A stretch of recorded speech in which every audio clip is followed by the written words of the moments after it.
আল্লাহুম্মা ইন্নাকা আফুউন তুহিব্বুল আফওয়া ফা'ফু আন্নি আল্লাহুম্মা ইন্নাকা আফুউন তুহিব্বুল আফওয়া ফা'ফু আন্নি। আল্লাহ তুমি ক্ষমাশীল, বলেন আল্লাহ তুমি ক্ষমাশীল, আল্লাহ তুমি ক্ষমাকে পছন্দ করো। আল্লাহ আমাদের জীবনের সমস্ত গুনাহ খাতাগুলি মাফ করে দাও। চ্যানেল ঝাড়ফুঁক চিকিৎসা, সকল রোগের শিফা, কোরআনের শিফা। সাবস্ক্রাইব করুন এবং পাশে থাকুন। ধন্যবাদ। সব দেয় কিন্তু ওরা খায় না, খিলায় মানুষকে। ওই তিনটা লোকের দরকার, কোথায় তারা?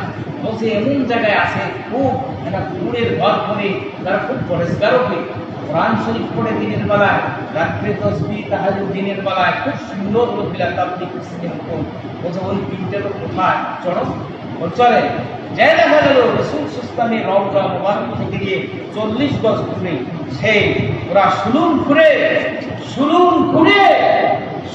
ঘুরে গেছে রাতারাতি মাটি ফেলে মক্কার বাইরে।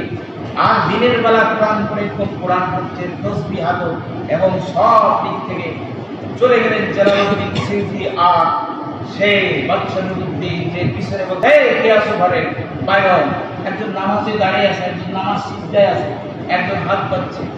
বলছে শোনো, নামাজ ছেড়ে দাও, ফরজ নামাজ না, তোমরা নামাজ ছেড়ে দাও। কে তোমরা? এরাও হুমকি গেছে।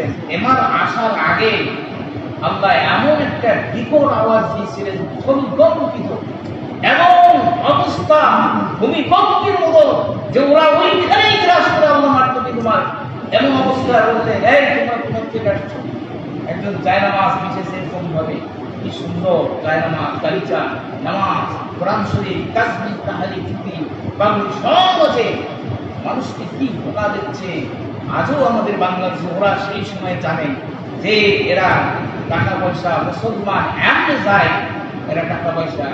আজকে আমি এই জন্য বলি যে আপনারা এমনি করতে পারেন না, কি বলেন? করা যাবে না?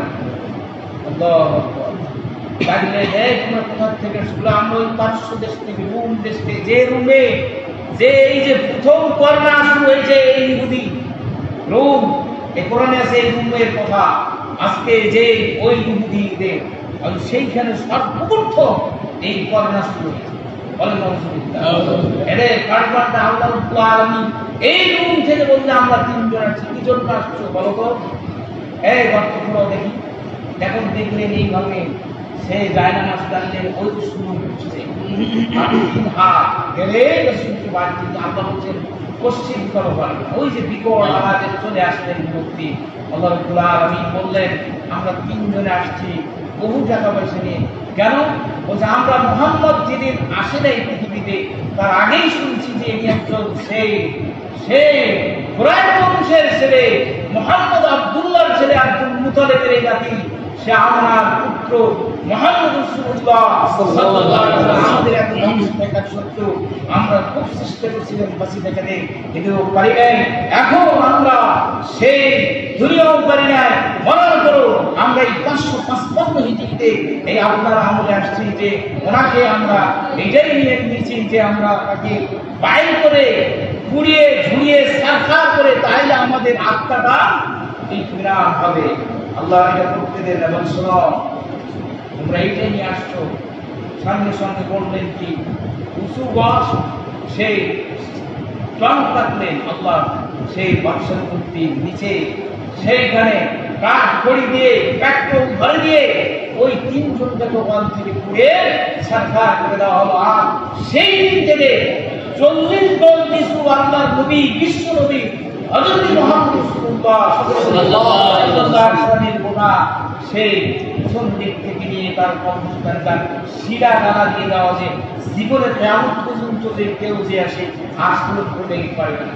এটা কাজ করা হয়েছে বাদশাহ থেকে। তারপরে এখনো যে তারা পরীক্ষা করে আসবে আল্লাহ নবী, বিশ্ব নবী হযরত মুহাম্মদ রাসূলুল্লাহ সাল্লাল্লাহু আলাইহি ওয়াসাল্লামকে এরা কি ঘটনা ঘটেছিলেন এই ইহুদি পরিসর রূপে। আজকে মুসলিম খানকা এরা সকল করলেন কি পারলেন না। এখন দেখা যাচ্ছে যে মুসলমানকে জাহান্নামে নিতে হলে এদের বউ বেটি, এদের সমস্ত জিনিসকে দিয়ে মুসলমানকে এবং শেষ করতেই হবে, আমরা সেই সময় পারি না। এখন বিভিন্ন এনজিও দিয়ে আপনাদের নিজের বেটি পানা যা কিছু বাড়ি ঘর কিনে এবং বকরি ছাগল দিয়ে এনজিও দিয়ে যে পর্দা শুরু করলেন যে তোমাদের 14 আওরাতের বাইরে কেউ দেখতে পাবে না, এখন আপনারা তো হয়েছেন সেই বলদ। আর ওরা হলেন যখন এত মার্কেটিং, রোজা নাই, নামাজ নাই, নাও নাই, আর সব তোলা হয়েছে বাচ্চা নিয়ে ওই থাকা বাড়ি, আর মহিলাদের এত রোজ প্রখর রোজ আপনারা দেখেন তো ওই 10 সদস্য থেকে 3টা পর্যন্ত খেলেন বাড়িতে মারে। আপনাদের পুরুষেরা কিসের জন্য? আর সেই মহিলাদের পুরুষেরা আপনারা যা কিছু চাবে তোমাদের কোরআন দিবে, ওরা তোমার দিকে দেখাচ্ছে দেয় যাচ্ছে। এই যে ইহুদিদের চাপ, আজকে তওবা হলো, ইহুদিরা কি এখন ওরা বলছে যে ওই সেই সময় বাচ্চার মধ্যে 555 হিজরিতে এই ঘটনাটা ঘটেছিলেন দশমকে। এখন আমরা দেখলেন যে মুসলমানের অস্তিত্বকে যেইভাবে হোক বিধান করতে হবে আমাদের, এইটাই এখন প্রতিভা। আজকে এই ইহুদিরা এই সমস্ত জিনিস নিয়ে আজকে চলছে। সত্যি আমরা সেই মুহাম্মদ রাসূলুল্লাহ সাল্লাল্লাহু আলাইহি ওয়াসাল্লাম যদি আমরা সত্যি প্রিয় হই, এটা বলছি আল্লাহ পাক যদি আপনারা মানে কিসের পর্দা, কিসের কিছু আসবে না, আপনারা দোয়া করুন। আল্লাহ রাব্বুল আলামিন বলেন যারা 5 ওয়াক্ত নামাজ পড়ে, যারা 5 ওয়াক্ত নামাজ পড়বে তার রঙ্গপুত্র দিকে চলবে, কোনো বালাই আসবে না। বলুন সুবহানাল্লাহ, সুবহানাল্লাহ, সুবহানাল্লাহ। তাহলে আমরা কি অধিকার দেব, ঈমান রাখবো? বলে আজকে থেকে নিজের স্ত্রীকে আর মার্কেটিং পাঠাবে? কথা বলেন, কথা বলেন। মসজিদের মায়েরা বেড়ায়, যদি বেড়ায় তো ওরা নিজের দোষের, ওরা নিজে এই মনোনারাই তারা ওই যে মুসাফির আসছে যে আমার বাড়িতে অসুবিধা, আমি খুব আসছি বহু মুসাফির আসবে আসে, নিজে চায় আমার স্ত্রী অসুস্থ, আমার ছেলেকে পড়াইতে পারছি না, লেখাপড়া করতে পারতেছে না, তার স্ত্রী কোনোদিন আসছে, যদি আসে তাও করতে নিচে। দেখেন না আগের ফকিরানিরা যারা আগের বিয়ের আছে তাও বড় ঘন্টা দিয়ে তারা লিখে কত আন্তরান মন কাকত মিনতি করতেছে। আর আপনারা কি করলেন? এই পুরুষেরা কিসের তোরা দায়ুষ কখনো জান্নাত যাবে না, যাবে না, যাবে না। দায়ুষের জন্য আল্লাহ রাসূলের হাদিস, রাসূল সাল্লাল্লাহু আলাইহি ওয়াসাল্লাম তিনি বললেন আর দায়ুষু লা ইয়াদখুলুল জান্নাত, আর দায়ুষু লা ইয়াদখুলুল জান্নাত, আর দায়ুষু লা ইয়াদখুলুল জান্নাত। দায়ুষ কখনো জান্নাতে যাবে না, যাবে না, হারাম, হারাম, হারাম। বলেন নাউজুবিল্লাহ। দায়ুষ কাকে বলা হয়? যে স্ত্রীকে যে কন্ট্রোল করতে পারে না, যার ব্যক্তিকে কন্ট্রোল করতে পারে না, যার পর্দা নিষিদ্ধ নাই, আজকে ওই ব্যক্তিটা হলো দায়ুষ, দায়ুষ, দায়ুষ। আল্লাহ রাসূলের হাদিস, আমার কথা না, সে অবশ্যই জাহান্নাম, জান্নাত পর্যন্ত কথা, জাহান্নাম ছাড়া তার গতি নেই। কথা ঠিক আছে? যদি বাঁচতে চান কবর থেকে আসল পুরুষরা মিজান, জান্নাত জাহান্নাম আরো দূরের কথা, মরার পরে সেটা আপনাদের শুরু হবে। যদি বাঁচতে চান দায়ুষ থেকে, আল্লাহ রাসূলের মুক্তি বাণী, রাসূলের কথা, আমার কথা নয়, রাসূলের কথা। ওই ব্যক্তি দায়ুষ পশ্চিমে বসে জান্নাতে যাবে না, যাবে না, যাবে না। লক্ষ লক্ষ মানুষ হয়ে হয়ে গেল জানাজারে, লক্ষ লক্ষ লোক হয়তো হয়ে গেল বিনা হুজুতে যায় মানুষ জানাজা করছে, প্রমাণ আছে, বুঝই করে নাই, গোসলও করে নাই, পয়সা দাঁড়ায়। তোমার সমাজের একটা ধর্ম, তাই দেখো আগে বেশিবাসী বলেন না তো। আল্লাহ রাব্বুল আলামিন যারা মুমিন হবে, যারা মৃত্যু আছে, দরিয়াত মরে না, দরিয়াত মরে না, ওখানে কি লোক আনে? ওইখানে চলে গেলে পাহাড় পর্বতে মরে গেছে কিছু নাই, কিন্তু আমলটা যদি থাকে, আল্লাহ আমল থাকবে, আল্লাহ রাব্বুল আলামিন বলছে তার জন্য জান্নাত ওইখানেই। বলেন সুবহানাল্লাহ। লক্ষ লক্ষ মানুষ তুমি এক কাজ করলে তোমার নিজের স্ত্রীকে কন্ট্রোল করতে পারবে না। ঈদ কার জন্য?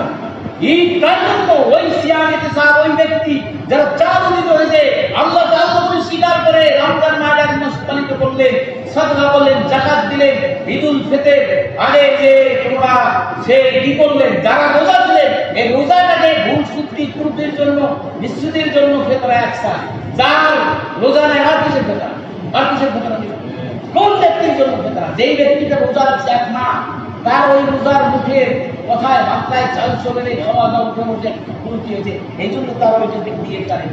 তুই রোজায় নেওয়ার ফেতরা কিনে আর কিসেরই ঈদ ওই ব্যক্তির জন্য আনন্দ যিনি এক মাস রোজা করে লাইলাতুল কদর রাত্রিকে পালিত করছে। আল্লাহ রাব্বুল আলামিন সবাইকে এই লাইলাতুল রাত্রির জন্য আল্লাহ পাক মর্যাদা দেয়। সুবহানাল্লাহ। আমরা আমার সঙ্গে দুইবারে দোয়া বলছি, আল্লাহুম্মা বলে আল্লাহুম্মা ইন্নাকা তুহিব্বুল আফওয়ানি বলে আল্লাহুম্মা ইন্নাকা আফুউন তুহিব্বুল আফওয়ানি আল্লাহুম্মা ইন্নাকা তুহিব্বুল আফওয়ানি। আল্লাহ তুমি ক্ষমাশীল বলে আল্লাহ তুমি ক্ষমাশীল। আল্লাহ তুমি ক্ষমাকে পছন্দ করো। আল্লাহ আমাদের জীবনের সমস্ত গুনাহ খাতাগুলি মাফ করে দাও। সুবহানাল্লাহ।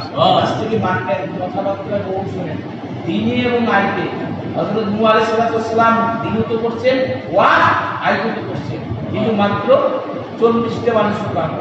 কিন্তু আজকে বাংলাদেশের কোরআন এলাকার কথা বাদ দেন, সিরিজ বন্ধ করে দিনও তো সবাই আয়োজিত হয়। সবার মানুষ শোনে নাকি? মাঝে মানুষ সবাই শোনে। আমলের দিক দিয়ে আছে, মার্কেট করছেন। ওই আপনি কোন দেশের মানুষ? আপনার স্ত্রী মার্কেট, আপনি যেটা আনবেন সাদা মার্কিন দিল, তার স্ত্রী বলতে পারবে না যে এইটাই দিলাম। তুমি কিছু টাকা দিয়ে আসল কোলাম নিয়ে বাড়ি বসে আছো, আর এই 10টা থেকে নিয়ে 3 বছর ফোন করে বেড়াচ্ছে। এটা কার শরীর সবাই? হ্যাঁ, মুসলমানের নাম থেকে খারিজ করে দেবে। দায়ুস থেকে বাসেন, দায়ুস কখনো বেহেশতে যাবে না। আল্লাহ রাসূল সেই সময় বলছে, এখনো আছে সোনা রক্ষিত হাদিস পড়ে আছে, কোরআন পড়ে আছে, দায়ুসের জন্য বেহেশতে হারাম হারাম হারাম হারাম। কে বললে? কে বললেন? বলো মুহাম্মদুর রাসূলুল্লাহ সাল্লাল্লাহু আলাইহি ওয়াসাল্লাম। রাসূল যদি সুপারিশ না করেন তা আপনি কে? যতই কিছু করেন।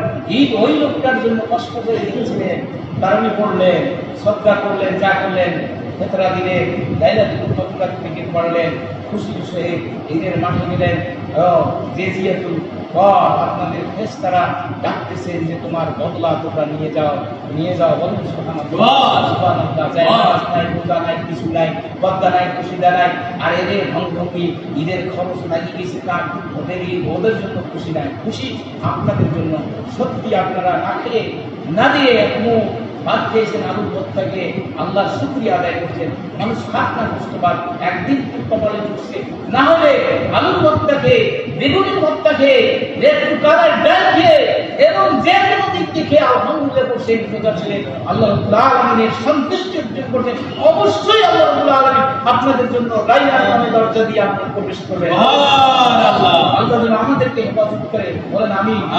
এই সমস্ত বালা তুমি দূর করে আমাদেরকে সেই পূর্ণাঙ্গ লাইলাতুল কদরের রাতে সোয়াব করেন। আল্লাহ তুমি আমাদেরকে দিও। আল্লাহ তোমার ভাইয়ের জন্য আজকে রাত কাটতেছে, আল্লাহ এক গুলিদা তুমি নিজ হাতে সুরুদি আনাজিজি। আল্লাহ তুমি বলছো তোমার বিশ্বনবী মুহাম্মদ রাসূলুল্লাহ সাল্লাল্লাহু আলাইহি ওয়াসাল্লাম তিনি বলছেন, আল্লাহ বলছেন যে তুমি আর আমি যদি তোমরা আমার মানো তাহলে আমি তোমাদের আর তোমরা আমার। আল্লাহ এত প্রিয় মুহাম্মদ রাসূলুল্লাহ সাল্লাল্লাহু আলাইহি ওয়াসাল্লাম আদর্শ জীবন যাপন করব। আল্লাহ যেন আমাদেরকে করার তৌফিক দান করে। আল্লাহর কাছে চাবো যে আল্লাহ আর এই বাকি 5টা দিন আমরা যেন সুস্থ শরীরে রাখতে পারি। আমরা এই লাইলাতুল কদরের আলোচনা কি আছে, এই রমজানের মর্যাদা আজকে আল্লাহ রাব্বুল আলামিন আমাদেরকে, যুবকদেরকে এবং যারা আছে যারা রাত জাগতেছি, আল্লাহ এই রোজার জন্য কোনো ত্রুটি না হয়, আল্লাহ আমাদের রোজাকে কবুল ও মঞ্জুর করে দাও। বলেন আমিন। যারা রাত দক্ষিণে বলছে আল্লাহ তুমি কবুল ও মঞ্জুর করে দিন। বলেন আমিন। আমাদের মাঝ থেকে আপদ বিপদ বালা মুসিবত দূর করো আল্লাহ। তুমি তোমার বান্দা হিসেবে আমাদেরকে গণ্য করে দাও আল্লাহ। মুমিন হিসেবে মুমিনের খাতায় তুমি আমাদের নাম দিয়ে দাও আল্লাহ। বেহেশতে আল্লাহ তুমি আমাদেরকে বেহেশতে বা মেহমান হিসেবে তুমি গণ্য করে দাও। বলো আমিন। ওয়া আখিরু দাওয়ানা আলহামদুলিল্লাহি রাব্বিল আলামিন। আস্তাগফিরুল্লাহ ইন্নাহুল গফুরুর রহিম। আসসালামু আলাইকুম ওয়া রাহমাতুল্লাহি ওয়া বারাকাতুহু।